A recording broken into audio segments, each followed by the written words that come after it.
Hello friends, आप लोग कैसे हैं? उम्मीद करते हैं कि स्वस्थ होंगे, मस्त होंगे और बेहतरीन तरीके से अपनी तैयारी को कर रहे होंगे। चलिए एक दोहा के साथ इस क्लास को हम लोग शुरू करते हैं। एक प्यारा सा दोहा है। करत करत अभ्यास के जड़मत होत सुजान, रसरी आवत जात सिल पर करत निशान। हम लोग देख सकते हैं यहाँ रस्सी के बार बार आने जाने से यहाँ पत्थर पर भी निशान पड़ जाता है। तो हम लोग ध्यान रखेंगे कि कड़ी मेहनत और लगातार प्रयास हम लोगों को किसी भी ऊंचाई पर पहुंचा सकता है। तो चलिए इसी के साथ हम क्लास को शुरू करते हैं। आज हम लोग शुरू करने वाले हैं दो चर वाले रैखिक समीकरण। दो चर वाला रैखिक समीकरण हम लोग देखेंगे। देखिए सबसे पहले हम लोग इसमें समझने का प्रयास करें कि दो चर वाला रैखिक समीकरण होता कौन है। ये किसको दो चर वाला रैखिक समीकरण बोला जाता है? हम पिछले क्लास में आप लोगों को बताए थे चर मान। हम बताए थे चर मान और अचर मान। यहां हम बताए थे चर मान और अचर मान। इसको आप लोग ध्यान में रखेंगे, चर मान और अचर मान। देखिए जो हम बार बार कहते हैं कि आप लोग लगातार प्रयास कीजिए और बनाने का प्रयास कीजिए। मैथ जो है वो प्रैक्टिस का चीज है। लगातार आप लोग बनाने का प्रयास कीजिए क्योंकि मैथ प्रैक्टिस का चीज है। छोड़ने के बाद ये भूल जाता है, तो इसीलिए इसको लगातार आप इस पर प्रैक्टिस करते रहिए, है ना। चर मान क्या होता है? हम बताए हैं पहले से कि चर मान जो होता है ए बी सी डी, यानी हम लोग जानते हैं एक्स वाई जेड। हम लोग को पता है कि एबीसीडी जो होता है ना वो चर मान है। और अचर का बात हम लोग करेंगे तो अचर जो होता है 1 2 3 4, ये सारा का सारा अचर मान होता है। इसको हम लोग अचर बोलेंगे। अगर चर अचर पहचानने के लिए बोला जाए तो क्या आप लोग बता सकते हैं? चलिए बताइए, कमेंट बॉक्स में आप लोग बताइए। ये जो लिखे हैं, ये लिखे हैं चर है कि अचर है? ये चर है अचर है? तो हम लोग जानते हैं कि 10 जो है अचर है। हम लिख रहे हैं सी। सी क्या है? ये चर है। अगर मान लीजिए दे दिया एक्स, तो एक्स क्या है? ये भी चर है। डब्लू देगा, ये भी चर है। ओ दे देगा, वो भी चर है। यानी दुनिया में अगर मान लीजिए हम लिख रहे हैं 500, यहाँ 500 लिख दिए 500, तो ये क्या हो जाएगा? ये भी अचर हो जाएगा। तो हम लोग इसको समझे कि चर क्या होता है और अचर क्या होता है। ठीक है, चलिए इसी के साथ हम लोग बढ़ेंगे क्लास में। अब हम लोग यहाँ समझेंगे कि यहाँ देखिए पिछले क्लास में हम एक चर देखे थे। जैसे यहाँ हम लिख दें 4x plus 5, 4x plus 5 equal to 0 लिख दें, तो बताइए इसमें कितने चर हैं? कमेंट कीजिए इसमें कितने चर हैं। तो आप लोग कहेंगे कि इसमें मात्र एक चर है। इसमें आप लोग कहेंगे कि एक चर है, एक ही चर है। यहाँ देखिए एक चर है, तो एक चर को हम इस क्लास में हम लोग को दो चर वाला पढ़ना है, यानी दो चर वाला रैखिक समीकरण पढ़ना है। तो ये हम लोग को नहीं पढ़ना है, एक चर वाला इसमें नहीं पढ़ना है। एक चर वाला ऑलरेडी हम लोग देख लिए थे। तो आप लोग देखे कि ये एक चर है, तो फिर जब ये एक चर है तो दो चर क्या होता है? तो हम बताए थे, मान लीजिए यहाँ लिख रहे हैं 4x प्लस 5y बराबर में 6। अगर इतना हम लिख दिए तो जो हमारा है ना x और यहाँ y, ये दो चर हुआ। ये क्या हुआ? ये दो चर हुआ।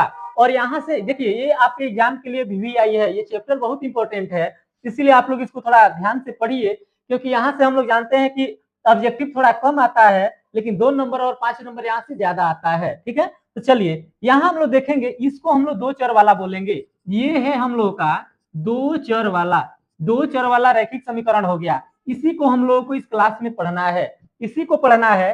तो हम लोग ध्यान रखेंगे, क्या हम लोग एक समीकरण को लेकर हम लोग सॉल्व कर सकते हैं? तो बिल्कुल नहीं, इसमें कम से कम दो समीकरण आना चाहिए। ठीक है, तो चलिए हम इसी के साथ आगे बढ़ते हैं। हम पिछले क्लास में आप लोगों को बताए थे, हम यहाँ बताए थे, पेज ले लेते हैं। तो जानते हैं कि रैखिक, हम लोग पढ़े थे रैखिक बहुपद क्या है, यानी रैखिक क्या है। उसके बाद हम लोग देखे थे द्विघात भी देखे थे। उसके बाद हम लोग त्रिघात भी देखे थे।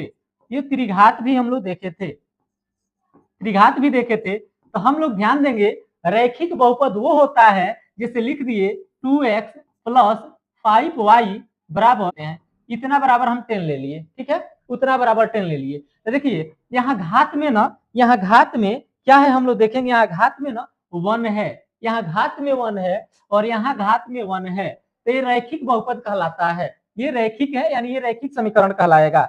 इसी के साथ हम लोग देखेंगे दूसरे को कि अगर द्विघात लिखें तो ये हो जाएगा 2x² प्लस 5y बराबर में, मान लीजिए वही समीकरण को हम लिख रहे हैं 10 इक्वल टू 10। एक बात बताइए, यहाँ पर 2 घात 2 आ गया ना, तो इसको हम लोग नहीं पढ़ेंगे, इसमें इसको हम लोग को नहीं पढ़ना है। अगर त्रिघात का बात किया जाए तो घात अगर 3 आ जाए, अगर घात 3 आ जाए तो उसको भी हम लोग को इस क्लास में नहीं पढ़ना है। यानी यहाँ से क्लियर होता है कि हम लोग को केवल रैखिक ही पढ़ना है, और रैखिक में 2 समीकरण होगा। ठीक है, रैखिक में कितना समीकरण होगा? तो रैखिक में 2 समीकरण होगा। चलिए उम्मीद करते हैं कि इतना आप लोग को समझ में आया होगा। तो चलिए आगे हम बढ़ते हैं, इसमें कुछ क्वेश्चन देते हैं जिसको आप लोग बनाने का प्रयास कीजिए। क्वेश्चन है, यदि x बराबर, हम लोग लिखेंगे यदि x is equal to, sorry, यदि x बराबर 2 कमा x बराबर 2 कमा y बराबर 3, तो 5x प्लस 2y बराबर क्या होगा? अगर ऐसा क्वेश्चन देगा तो चलिए हम लोग कैसे बनाएंगे, इसको हम लोग समझते हैं। x बराबर 2 और y बराबर 3, यानी लिखेंगे 5x प्लस 2y, यानी x के जगह पर हम लोग रखेंगे 2, तो 5 इंटू 2 प्लस y के जगह पर रखेंगे 3, तो 2 इंटू 3, ये हो जाएगा 5 2 जा 10 प्लस 3 2 जा 6, यानी 16 हो जाएगा। यही हम लोगों का आंसर हुआ। चलिए सेकंड क्वेश्चन की ओर हम लोग बढ़ते हैं। मान लीजिए एक और क्वेश्चन दिया है, यदि x बराबर 5 कमा y बराबर 3, y बराबर चेंज कर लेते हैं, y बराबर मान लीजिए 2, तो 9x माइनस 2y बराबर क्या होगा? अगर ऐसा दे तो इसको हम लोग कैसे बनाएंगे? यानी 9x माइनस 2y, इस x के जगह पर 5 रखेंगे और y के जगह पर 2 रखेंगे, तो लिखेंगे 9 इंटू 5 माइनस 2 इंटू 2, कितना हम लोग ले लेंगे, और ये हो जाएगा हम लोग का 9 पचे 45 माइनस 2 दूनी 4, तब इसको घटाएंगे तो 41 यानी 41 आंसर हो जाएगा। तो चलिए उम्मीद करते हैं कि ऑब्जेक्टिव अगर इससे बने तो आप लोग बना लेंगे। अगर एग्जाम में इससे ऑब्जेक्टिव आएगा तो क्या आप लोग उसको बना लेंगे? क्या आप लोग उसको सॉल्व कर लेंगे इससे ऑब्जेक्टिव आएगा तो? चलिए बढ़ते हैं आगे। इसमें अगला हम लोग बेसिक में थोड़ा और हम लोग देखते हैं कि अभी हम लोग का बेसिक ही चल रहा है, ये हम लोग का बेसिक ही है। आप लोग ध्यान रखेंगे, ये बेसिक है जो बहुत जरूरी है और बहुत इंपॉर्टेंट है, यानी VVI है, ये बहुत जरूरी है समझना। तो उम्मीद करते हैं कि अगर ऑब्जेक्टिव इस टाइप का आएगा तो आप लोग जरूर बना लेंगे। चलिए एक और क्वेश्चन देते हैं, ये 1 था, यहाँ 2 लिखते हैं।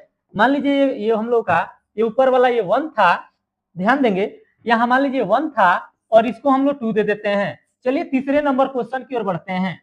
तीसरा नंबर क्वेश्चन एक लेते हैं हम, यदि x बराबर मान लीजिए यहाँ दिया है माइनस में, -2 दिया है, x बराबर -2 कमा y बराबर 3, तो 10x माइनस 4y बराबर क्या होगा?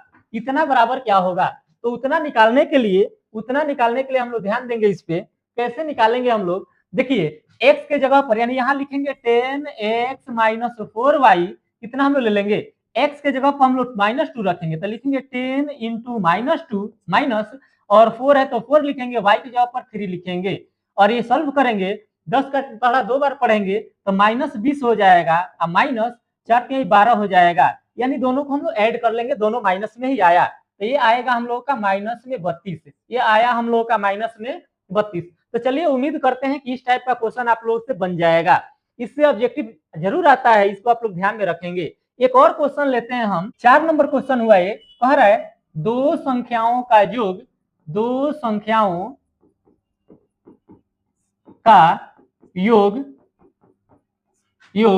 15 है, दो संख्याओं का योग 15 है। तो देखिए दो संख्या हम लोग मानेंगे, इसको लिखेंगे माना पहली संख्या, यहाँ चलिए कलर चेंज करके लिखते हैं, लिखेंगे माना पहली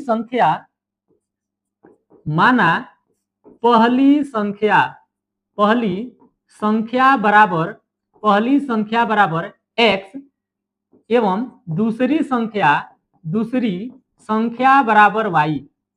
संख्या बराबर y, एक को x मानेंगे एक को y मानेंगे, और लिखेंगे x प्लस y, दोनों का योग क्या है, 15 है, तो लिखेंगे बराबर में 15। यही समीकरण हम लोगों का निकला। अगर उम्मीद करते हैं कि ऐसा अगर दिया हो हम लोगों का इस तरह दिया हो, दो संख्याओं का योग 15 है, तो हम लोग इक्वेशन निकाल लेंगे, यही हम लोग का इक्वेशन आया। अगर मान लीजिए इसी को दिया रहता कि दो संख्याओं का अंतर 15 है, दो संख्याओं का अंतर 15 है, तो उसको कैसे हम लोग बनाएंगे? चलिए इसको भी हम यहाँ लिखते हैं। इस क्वेश्चन को अगर दिया हो 5 नंबर में दो संख्याओं का योग, दो संख्याओं का योग तो हम निकाल लिए ना, दो संख्याओं का अंतर बराबर 15, अंतर 15 है, तो इसको कैसे हम लोग लेंगे? जैसे वैसे उसमें माने वैसे ही इसमें भी हम मानेंगे, उसी प्रकार इसमें हम मानेंगे और लिखेंगे माना माना बड़ी संख्या, इसमें हम लोग पहली दूसरी नहीं करेंगे, माना बड़ी संख्या, अंतर है तो जरूर एक बड़ा होगा एक छोटा होगा, क्लियर है कि एक बड़ा होगा एक छोटा होगा, तो हम लोग कह रहे हैं कि माना बड़ी संख्या बराबर x एवं छोटी संख्या बराबर y, छोटी संख्या बराबर y, तो इसको लिखेंगे x माइनस वाई, क्योंकि अंतर बोल रहा है, तो लिखेंगे x माइनस वाई बराबर 15, ये भी हम लोग का इक्वेशन निकल गया। तो चलिए उम्मीद करते हैं कि इतना आप लोग को समझ में आ रहा होगा, ठीक है। अब हम लोग बढ़ेंगे आगे, एक बार हम रिवीजन करा देते हैं, एक बार हम रिवीजन की ओर बढ़ते हैं। अभी आप लोग देखें कि चर मान क्या होता है और अचर मान क्या होता है। एक चर वाला इसमें नहीं पढ़ना है और हम लोगों को ये दो चर वाला पढ़ना है। तो अब इसमें आगे हम लोग बढ़ेंगे, यहाँ हम बताए कि इसको हम लोग रैखिक बोलेंगे, जो यही पढ़ना है, द्विघात वाला नहीं इसमें पढ़ना है, तो इसमें नहीं आएगा। और देखिए हम लोग अभी देखे कि पहला क्वेश्चन हम लोग सॉल्व किए, किस तरह का ऑब्जेक्टिव एग्जाम में आता है, और सेकंड यहाँ देख लिए हम लोग, ये भी हम लोग का बना, और हम लोग ये थर्ड भी देख लिए, यानी ये एक टाइप का ये हुआ। तीन वो जो क्वेश्चन हम कराए वो टाइप 1 टाइप का था, ये टाइप 2 का है, यानी दूसरे टाइप का है। अब हम लोग थोड़ा बढ़ेंगे, अब बढ़ा जाएगा तीसरे टाइप की ओर। तीसरा टाइप अगर क्वेश्चन का है, आगे हम लोग प्रश्नावली बनाएंगे तो उसमें क्वेश्चन मिलेगा कि 5 केजी सेव का मूल्य एवं 6 केजी अंगूर का मूल्य कितना रुपया है। तो चलिए इस टाइप का भी एक प्रश्न हम लोग देखेंगे। तो हम लोग देखेंगे, ये क्वेश्चन लिखते हैं यहाँ 5 केजी, ये देखिए टाइप थर्ड है, ये अगले टाइप का है, यानी टाइप 3 प्रकार का है, यानी टाइप थर्ड है। हम लोग 2 टाइप उधर देख लिए, ये मान लीजिए इसको मानते हैं, अभी तक हम लोग कितना देख लिए, अभी हम लोग देख लिए 5, तो चलिए इसको हम 6 नंबर लिखते हैं। ये 6 नंबर क्वेश्चन है, 5 केजी सेव का मूल्य, 5 केजी सेव का मूल्य एवं 3 केजी अंगूर का मूल्य, मान लीजिए इस तरह दिया है, अंगूर का मूल्य 100 रुपया है, इतना रुपया दिया है। अगर ऐसा क्वेश्चन दिख जाए तो हम लोग सबसे पहले मानेंगे, हम लोग लिखेंगे यहाँ लिखेंगे माना 1 केजी सेव का मूल्य, 1 केजी सेव का मूल्य बराबर x रुपया। उसके बाद मानेंगे एवं 1 केजी अंगूर का मूल्य, 1 केजी अंगूर का मूल्य बराबर y रुपया, इतना हम लोग मान लेंगे। उसके बाद लिखेंगे 5 केजी सेव है ना, तो उसको 5x लिखेंगे, उसको लिखेंगे 5x, और 3 केजी अंगूर है ना, तो लिखेंगे 3y, बराबर में कितना रुपया है, तो 100 रुपया है। चलिए उम्मीद करते हैं कि इस तरह आप लोग को समीकरण निकालने आ गया होगा, यानी इस टाइप का भी देगा तो हम लोग समीकरण इक्वेशन निकाल लेंगे। देखिए सबसे पहले इक्वेशन निकालना हम लोग सीखेंगे, तब आएंगे एक्सरसाइज की ओर, यानी प्रश्नावली की ओर। तो उम्मीद करते हैं कि ये भी आप लोग को समझ में आ गया होगा। चलिए एक टाइप और क्वेश्चन हम लेते हैं, एक टाइप और क्वेश्चन लेंगे, एक 7 लेते हैं, ये थोड़ा अलग टाइप का है, इसको आप लोग देखने का प्रयास करेंगे। अगर मान लीजिए यहाँ लेते हैं 4x प्लस 3y बराबर में, अगर मान लीजिए दिया है यहाँ 18, कितना 18 है, कमा x बराबर 3, तो y बराबर क्या होगा। मान लीजिए ऐसा क्वेश्चन अगर दिख जाए तो हम लोग कैसे बनाएंगे, तो लिखेंगे यहाँ x है ना, x का वैल्यू दिया है 3, तो x की जगह पर 3 रख देंगे, यानी 4 × 3 प्लस 3y इक्वल टू 18। ये हम लोग करेंगे तो 4 के 12 हो जाएगा, प्लस 3y बराबर में 18, और यहाँ हम लोग करेंगे 12 को उधर भेजेंगे तो लिखेंगे 3y इक्वल टू 18, 12 उधर जाएगा तो माइनस में 12 हो जाएगा, यानी 3y बराबर लिखेंगे 6, इसीलिए y बराबर 6/3, काटेंगे तो 2 बार में चल जाएगा, यानी y का वैल्यू हम लोग निकाल लिए। तो अगर इस टाइप का भी क्वेश्चन देगा तो उम्मीद करते हैं कि आप लोग बना लेंगे, ठीक है। तो अगर दिया हो 4x प्लस 3y बराबर 18 है ना, x का वैल्यू पता हो तो y का निकाल लेंगे, या अगर y का दिया हो तो हम लोग x का वैल्यू निकाल लेंगे। जैसे हम यहाँ x का वैल्यू रखे, अगर y का दिया हो तो वैसे ही हम लोग y का वैल्यू रख लेंगे, ठीक है।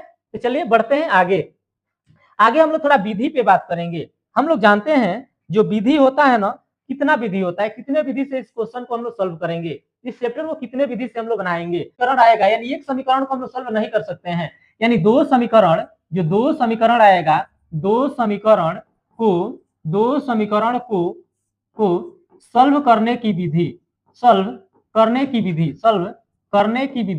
ठीक है, करने की विधि हम लोग देखेंगे, या विधियां, कई विधि है इसको हम लोग देखेंगे। तो चलिए हम लोग जानते हैं यहाँ कि एक होता है हम लोग का, हम लोग कमेंट बॉक्स में बताइए कि कितना विधि होता है। चलिए हम लिखते हैं, हम लोग जानते हैं एक विधि होता है इसका विलोपन विधि, एक होता है विलोपन विधि, ठीक है।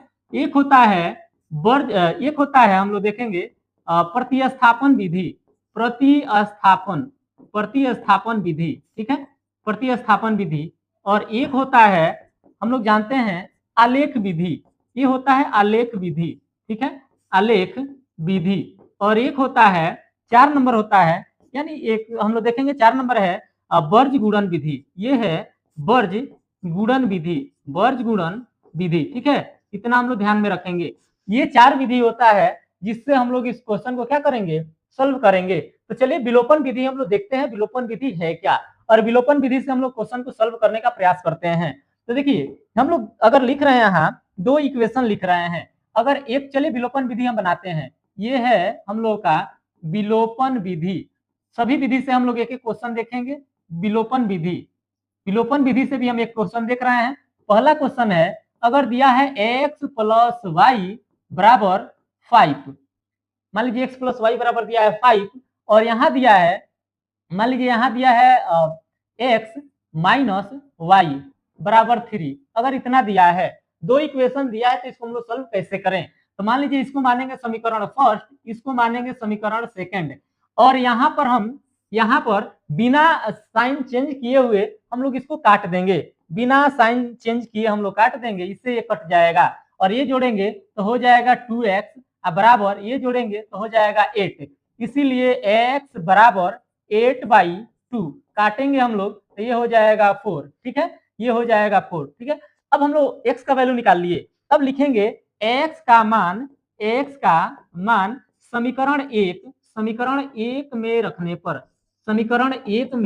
रखने पर, यानी आप लोग किसी समीकरण में इसके वैल्यू को रख सकते हैं। तो एक में ही हम रख रहे हैं, x प्लस वाई बराबर 5 दिया है, तो x का वैल्यू है 4, तो लिखेंगे 4 आप प्लस वाई बराबर 5 लिखेंगे, इसीलिए y बराबर 5 उधर है, आप 4 इधर से बराबर को उधर भेजेंगे तो माइनस में हो जाएगा, तो y का वैल्यू कितना हो जाएगा, 1 हो जाएगा, यानी y का वैल्यू 1 हो जाएगा, ठीक है। उम्मीद करते हैं कि आप लोग को ये समझ में आया होगा। चलिए अगले क्वेश्चन की ओर हम बढ़ते हैं। क्वेश्चन हम लोगों का है, मान लीजिए यहाँ क्वेश्चन ले रहे हैं 3x, हम लोग लेंगे क्वेश्चन, और थोड़ा कलर बदल लेते हैं। चलिए क्वेश्चन लेंगे, क्वेश्चन है 3x आप प्लस में y बराबर में, यहाँ लिख रहे हैं 13, है ना, और यहाँ लिख देते हैं 2x आप प्लस में 2y बराबर में यहाँ 10 लिख देते हैं, यहाँ 10 है। एक बात बताइए, इसमें तो कुछ कटने वाला है नहीं, इसको हम लोग कैसे बनाएंगे। तो चलिए इसको समझिए हम लोग कैसे सॉल्व करेंगे।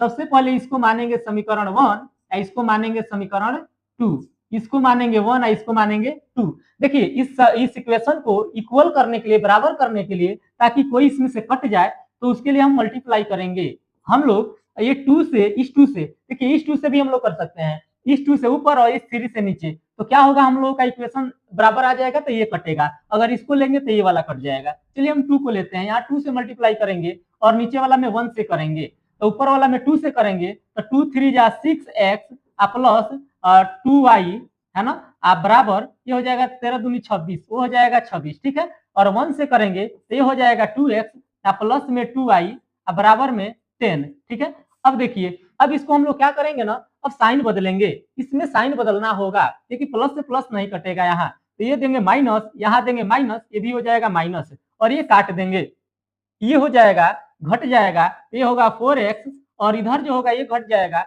ये हो जाएगा 16। तो लिखेंगे इसीलिए x बराबर 16, जो गुणा में 4 है वो बट्टा में चल जाएगा, तो ये कितना बार में जाएगा, 4 बार में, यानी x का वैल्यू 4 आया, x का वैल्यू 4 आया, तो x के वैल्यू को हम लोग रख लेंगे, ठीक है। चलिए x के वैल्यू को हम रखते हैं, चलिए इस वैल्यू को हम रखते हैं, लिखेंगे ax का मान समीकरण मान समीकरण 1 में रखने पर, 1 में रखने पर, यानी किसी में हम लोग इसका वैल्यू रख सकते हैं, किसी में रख सकते हैं, तो 1 में रख रहे हैं, तो 1 ऊपर वाला में नहीं रखेंगे, नीचे वाला में रखेंगे, तो लिखेंगे 6x + 2y = 26 दिया है, तो x का वैल्यू कितना है 4 है, तो लिखेंगे 6 × 4 + 2y बराबर में 26 है ना। अब 6 का 24 हो जाएगा, ये जाकर उधर से घट जाएगा, तो लिखेंगे 2y बराबर 26, ये जाकर घटेगा, उधर जाकर घट जाएगा, तो लिखेंगे 2y बराबर हो जाएगा 2, इसीलिए y = 2/2, ये काटेंगे तो 1 हो जाएगा, यानी x का वैल्यू हुआ x बराबर 4, y बराबर 1 हो जाएगा, यही हम लोगों का मान निकला। ठीक है, तो चलिए उम्मीद करते हैं कि ये आप लोग को समझ में आया होगा, और जो हम लोग का मेथड है और जो विधि है उसको हम लोग कल देखेंगे, यानी नेक्स्ट क्लास में देखेंगे। एक और क्लास होगा, आप लोग ध्यान देंगे, ये एक बेसिक क्लास हुआ और एक और बेसिक क्लास होगा, एक और हम बेसिक क्लास लेंगे जिसमें ये हम लोग का बेसिक 1 रहा, और एक और बेसिक होगा जिसमें सभी मेथड को हम लोग देखेंगे, उसके बाद हम लोग एक्सरसाइज पे आएंगे। चलिए फ्रेंड्स, क्लास अच्छा लगा तो आप लोग लाइक कीजिए और कमेंट बॉक्स में जरूर कमेंट कीजिए। चलिए मिलते हैं नेक्स्ट क्लास में, तब तक के लिए धन्यवाद।